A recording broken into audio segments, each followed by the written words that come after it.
U.S. presidential candidates are giving their final pitches to Iowa voters as the hours tick down until Monday's all-important caucuses. Donald Trump and Marco Rubio are campaigning right now, and a new poll shows Trump is gaining momentum against his Republican rivals. The frontrunner now has a 5-point lead over Ted Cruz, 1 point outside the sampling error. Marco Rubio is in third place at 15%. And the Democratic race is even closer. Hillary Clinton is 3 points ahead of Bernie Sanders, but that is within the sampling error, meaning they are statistically tied. Earlier on CNN, Bernie Sanders gave his reaction to the new poll. He says his key to victory in Iowa hinges on voter turnout. When we started this campaign here in Iowa, we were 50 or 60 points behind Secretary Clinton. We have come a long, long way. And the reason for that is we have 15,000 volunteers who today are going to be knocking on doors. They're going to be making telephone calls. They're going to be urging people in very large numbers to come out and vote. What I sense is there are a lot of people who will participate in the caucus process on Monday night who previously were not involved in politics. Let's bring in senior political reporter Stephen Collinson. He joins us now from Washington. And Stephen, Sanders went on to say to Tapper that if people come out to vote, it'll be one of the biggest political upsets in modern history. It's a big call. Will it happen? That's right, it would be. After all, Hillary Clinton is a prohibitive national frontrunner. Nobody expected Bernie Sanders, a self-declared democratic socialist, to be in this position. And it is a cliche, but it is all about turnout. Generally, in the Iowa caucuses, only about 20% of the 500,000 or so Democratic voters, registered voters in the state, turn up on caucus night. What Bernie Sanders needs is the kind of turnout that Barack Obama got in 2008 when he beat Hillary Clinton in the Iowa caucuses. Back then, he got about 40% of the Democratic registered voters in Iowa. So it really is a case for Bernie Sanders of him needing a very, very big, unusual turnout to do it. I mean, he has got enthusiasm behind him. There seems to be more enthusiasm among the grassroots for his candidacy than that of Hillary Clinton. But Mrs. Clinton has amassed a very substantial turnout operation herself, Linda, having learned the lessons of 2008. Yeah, that is a good point.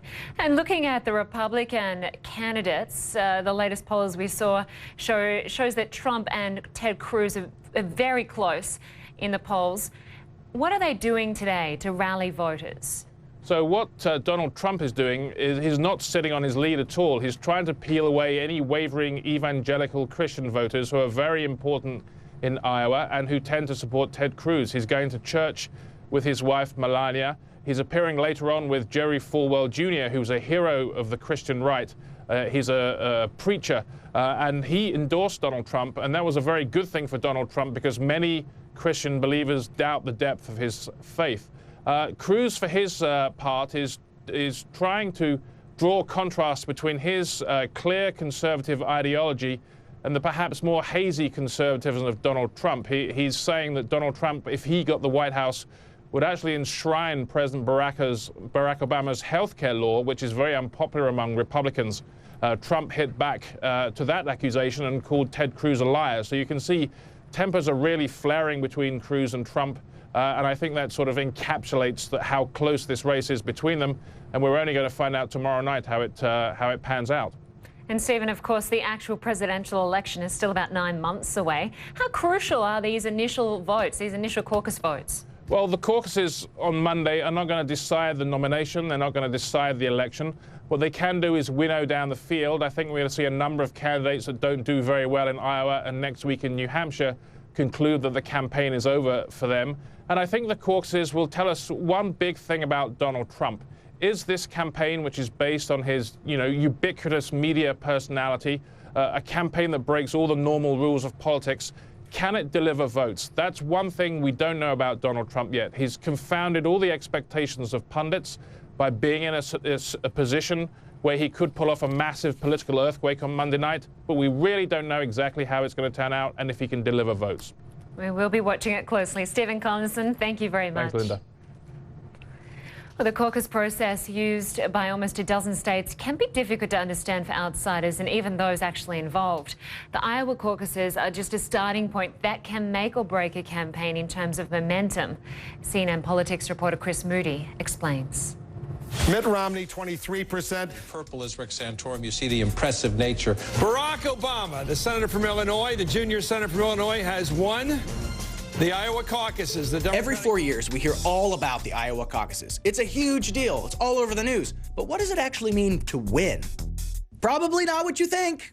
On the night of the caucuses, Iowa officials from both parties count the votes and announce to the media who got the most. And we report that they won.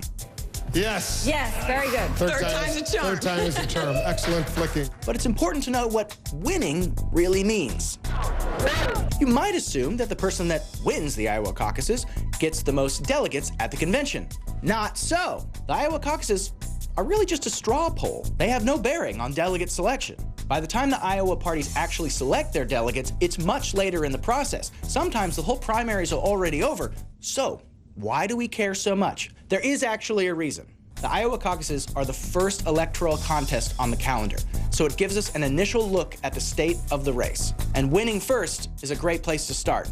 There is some controversy, though. Despite all the attention the caucuses receive, not a lot of Iowans actually participate.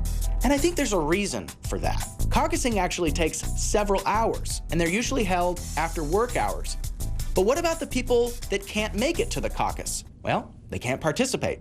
Working a shift on caucus night? Can't caucus. Disabled? Can't leave the house? Can't caucus. Just kind of lazy and don't want to leave the house because it's freezing in Iowa in the middle of winter?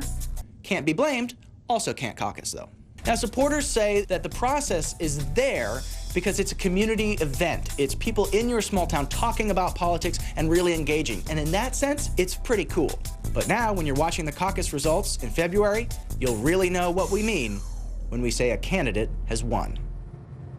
What a great report. I think that cleared up a lot for us. And you can keep track of what is happening in the Iowa caucuses and the rest of the race for the White House on our website. Just head over to cnn.com/politics for the latest election news. Well, still to come on CNN Newsroom. Ladies and gentlemen, welcome to Diverse TV. Diversity was the big winner at this year's Screen Actors Guild Awards, while some are saying the Oscars should take note.